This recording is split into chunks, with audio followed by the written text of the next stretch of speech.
Good morning, welcome back to my channel Atasi Das ব্লগে তোমাদের অনেক অনেক শুভেচ্ছা। কেমন আছো? ভালো আছো? আমিও ভালো আছি। এখন থেকে আমি আমার ব্লগটা স্টার্ট করে দিলাম। উঠেছি তো অনেক সকালে, কাজকর্ম করছি, করতে তো হবেই। কি করি না করি প্রত্যেকদিন তোমাদের সঙ্গে শেয়ার করি, আর আজকেও করবো। তার আগে পুরো ভিডিওটা দেখবে, কেউ স্কিপ করবে না। ভালো লাগলে অবশ্যই লাইক করবে, সাবস্ক্রাইব করবে, আর ঘন্টাটা বাজিয়ে দেবে। যখনই আমি নতুন নতুন ভিডিও চালাবো তোমাদের কাছে নোটিফিকেশান চলে যাবে, আর তোমরা টুক করে দেখে নেবে। চলো দেখতে থাকো, সাথে থাকো। দেখো রান্নার দিকে চলে এসেছি, আর এখানে সমস্ত কিছু কেটে রেখেছি। কি কি কেটে রেখেছি সেগুলো তোমাদের সঙ্গে শেয়ার করি। এখানে আছে পেঁয়াজ কুচি, আলু, টমেটো, লেবু, কাঁচা লঙ্কা আর ধনেপাতা কুচি। আর এখানে আমি মশলাটা বেটে নিয়েছি। কি কি আছে বলে দিই। রসুন আছে, কাঁচা লঙ্কা আছে, আদা আছে, জিরে আছে, আর সামান্য সামান্য পেঁয়াজ আছে। আর এই দেখো কড়াই বসিয়ে দিয়েছি, গরম গরম একদম তেল গরম হয়ে গেছে। তার মধ্যে একদম আলু ছেড়ে দিয়েছি। আলুগুলো একদম বেশ ভালো করে লাল লাল করে ভেজে নিচ্ছি। আলুগুলো ভাজা হয়ে গেছে অনেকটা, তাই এবার আর আলুগুলো আর ভাজবো না, তাহলে কড়া হয়ে যাবে। আর ওই আলু তুলে নিলাম ভাজা হয়ে যাওয়ার পর। সেই তেলের মধ্যে আমি একটু পেঁয়াজ দিয়ে মাংসগুলোকে ভালো করে ভাজা ভাজা করে নিচ্ছি। ভাজা ভাজা মাংসের কালারটা চেঞ্জ হয়ে গেলেই এর মধ্যে আমি সমস্ত কিছু দিয়ে দেবো। দেখো প্রথমে আমি এর মধ্যে পেঁয়াজগুলো দিয়ে দিচ্ছি। যে অনেকটা পেঁয়াজ রেখেছিলাম, সেই পেঁয়াজগুলো পুরোটা এর মধ্যে দিয়ে দেবো। তারপরে এর মধ্যে টমেটোগুলো দিয়ে দেবো। দুটো বড় বড় টমেটো দিয়ে দিলাম। আর এই দেখো একটু নেড়ে চেড়ে ভালো করে ওটা নাড়তে হবে। নেড়ে একটু ফাঁকা করে মশলাটা দিতে হবে। তাই এখানে চেরা কাঁচা লঙ্কাগুলো দিয়ে দিলাম। সমস্ত কিছু আমি এখন এর মধ্যে দিয়ে দিয়েছি। এবার ভালো করে মাংসর সাথে এই পেঁয়াজ, টমেটো, চেরা কাঁচা লঙ্কা আর একটু লেবু টিপে দিয়ে দিলাম। পাতি লেবু, এটা লেবুটা দেওয়াতে একটু মাংসটা নরম হবে। যাই হোক দিয়ে দিলাম। এবার ভালো করে মাংসটার সাথে সমস্ত কিছু মিশিয়ে নেব। আর দেখো অনেকটা মেশানো হয়ে গেছে, একটু ফাঁকা করে নেব। আর ফাঁকার মধ্যে আমি তারপর তেলের মধ্যে, মানে ফাঁকাটা করলে একটু তেলটা থাকবে, হ্যাঁ ওই তেলটার মধ্যে আমি মশলাটা দিয়ে দেবো, বাটা মশলাটা দিয়ে দেবো। যে কাঁচা লঙ্কা, পেঁয়াজ পেস্ট, রসুন ফসুন, আদা টাদা বেটে রেখেছি, সেইটার মধ্যে এখন আমি দিয়ে দিলাম। দেখতে পাচ্ছ। এইবার এই মশলাটা খুব ভালো করে নাড়তে হবে, খুব ভালো করে নাড়তে হবে। যতক্ষণ না এই মশলাটার কাঁচা গন্ধ চলে যায় ততক্ষণ এই মশলাটা নাড়তে হবে। আর এদিকে ধনেপাতা তো সবার লাস্টে দেবো, তাই কুচিয়ে রেখে দিয়েছি। আর মশলাটা একটু তেলের সঙ্গে মিশিয়ে নিই, তারপরে পুরো মাংসর সাথে মেশাবো। তা তেলটা পুরো মশলার গায়ে লেগে গেছে। এইবার আমি নেড়ে সমস্ত মাংসর মধ্যে উল্টে পাল্টে লাগিয়ে দেবো। আর এখন থেকে আমি অনেকটা টাইম ধরে বেশ অনেকটা টাইম ধরে মশলাটাকে কষাবো। যতক্ষণ না মশলাটার থেকে তেল ছেড়ে আসবে ততক্ষণ আমি মশলাটাকে কষিয়ে যাব। আর এই দিকে আমি গরম জলও বসিয়ে দিয়েছি, সামান্য গরম জল। আর দেখো মশলাটা কষাতে কষাতে আমার কালারটা দেখো কেমন হয়ে এসছে, আর মশলার থেকে তেলও ছেড়ে এসছে। দেখতেই পাচ্ছ একদম কষা হয়ে গেছে।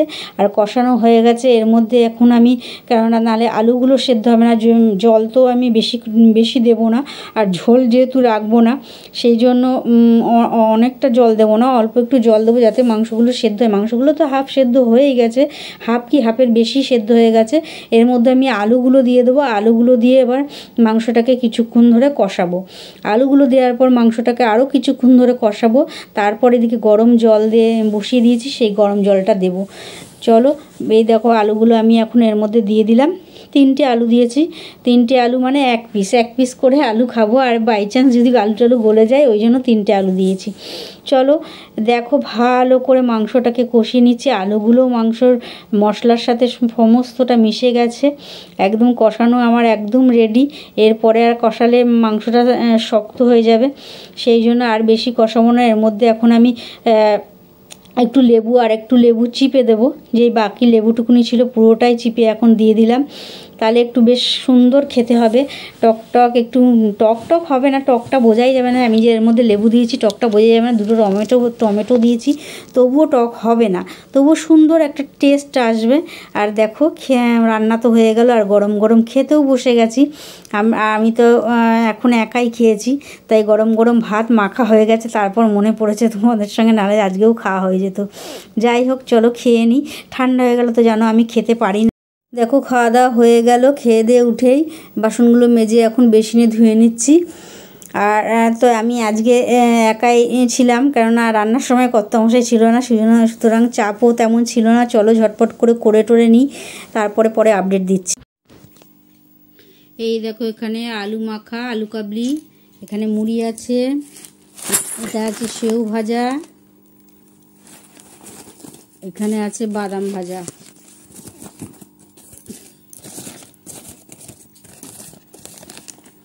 এই যে সেউ ভাজা, আর এটাই আছে বাদাম ভাজা। এটাই আজকে আমার টিফিন। চলো করে নিই। দেখো আমি মুড়ি নিয়ে বসে পড়েছি, এখানে আছে আলু কাবলি, সেউ ভাজা, বাদাম ভাজা। আর চলো ঝটপট করে এখন সন্ধ্যেবেলার টিফিনটা আগে সেরে নিই। দেখো খেতে বসে গেছি, এখানে আছে মাংস আর ভাত,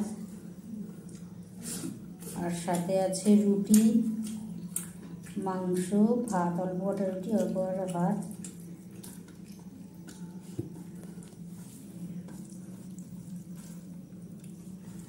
আর আমি খাচ্ছি গরম গরম ভাত আর মাংস। চলো এটাই আজকে আমাদের রাত্রে ডিনার, সেরে নিই। এই কিছুক্ষণ আগে রাতের খাওয়া দাওয়া শেষ করে বাসনগুলো মেজে এখন বেসিনে ধুয়ে নিচ্ছি। রাত অনেক হয়েছে, আর আমাদের তো জানোই রাত অনেক হয়ে যায় কাজ করতে করতে। আর কর্তামশাই খেয়ে দিয়ে উঠে ঘরে বেরিয়ে চলে গেছে লেখাপড়া করতে, জানি না এখন কি করছে। যাই হোক, আজকে খেয়ে দিয়ে উঠেই একদম মাখা সন্দেশ, মানে গোল গোল গোল্লা করা মাখা সন্দেশ খেয়েছি, দারুণ খেয়েছি। যাই হোক, কর্তামশাইকে অর্ধেক দিয়ে আমি পুরোটা খেয়ে নিয়েছি। এই কিছুক্ষণ আগে রাতের খাওয়া দাওয়া শেষ করে ওদিকে সমস্ত কাজকর্ম সেরে তারপর চলে এলাম তোমাদের সঙ্গে কথা বলতে। আর আজকে রাত্রিরে কী খেয়েছি সমস্তটা যতটা পেরেছি তোমাদের সঙ্গে শেয়ার করেছি। তাও একবার বলে দিই আজকে রাত্রিরে কী খেয়েছি। আজকে রাত্রিরে ছিল গরম গরম ভাত, আমি তো জানো ভাত ছাড়া খেতে পারি না।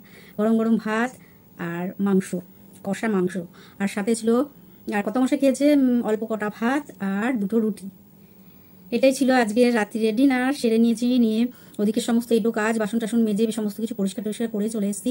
আরেকজনও খেয়ে দিয়ে উঠেছে, উঠে তাড়াতাড়ি চলে এসছে, এসে লিখতে বসেছিল, লিখতে আর লেখেনি, সঙ্গে সঙ্গে চলে গেছে মোবাইল নিয়ে একটু দেখতে দেখতে। মনে হয় এখন ঘুমোচ্ছে, ওই ঘরে ঘুমোচ্ছে, আর আমি তোমাদের সঙ্গে বকবক করছি, কেননা রাত অনেক হয়েছে। ওইদিকে এখনও অনেক কাজ বাকি আছে। আমি এখন তোমাদের সঙ্গে কথা বলে গিয়ে দাঁত ব্রাশ করবো, তারপরে বোতলে জল ভরবো, কেননা মুখ টুক ধুলে বোতলে জলগুলো খালি হয়ে যাবে। তারপর বোতলে জল ভরবো, তারপরে গিয়ে এই কাজ আছে সেইগুলো না, মশারিটা টাঙিয়ে দেবো। মশারিটা না টাঙালে মশা কামড়াচ্ছে, বিছানাটা ঝেড়ে পরিষ্কার করে তারপর মশারিটা টাঙিয়ে দিয়ে তারপরে বসবো, কেননা তখন ও এই যে এখন শুয়ে ঘুমাচ্ছে, মশা তো কামড়াচ্ছে, হুঁশও থাকবে না, মশা কামড়াচ্ছে। ঘুমিয়ে পড়লে আর হুঁশ থাকে, তারপর দেখবো মশাগুলো রক্ত খেয়ে একদম পেট ফুরিয়ে আর যেতে পারছে না, উঠতে আর পারছে না, কেননা খেয়েছে তো, আর ভরপেটটা একদম খেয়ে নিয়ে আর উঠতে পারে। তা সেই জন্যই। আর সারাদিন মোটের উপর টুকটুক করে কাটলো, বেশ ভালোই কাটলো। আর আজকে তো কর্তামশাই সকালবেলা খাননি, সকালবেলা চলে গেছিলো একটু কেনাকাটা করতে, ধর্মতলার ওদিকে চলে গেছিলো, ফেডারেশনে গেছিলো, ওর আধার কার্ডটা ওখানে ছিল, সেই আনতে গেছিলো। আর ওদিক থেকে আসার পথে কিছু জিনিস দরকার ছিল, সেগুলো কিনে নিয়ে এসছে। তারপর দেরি হয়ে গেছে, মানে আসতে টাইম হয়ে গেছে বলে ওখান থেকে কাজের ওখানটা ঢুকে গেছে, আমায় ফোন করে বলেছে যে তুমি খেয়ে নাও, আমি আসতে দেরি হবে, আমি এদিকে খেয়ে নিয়েছি। রুটি খেয়েছে বললো।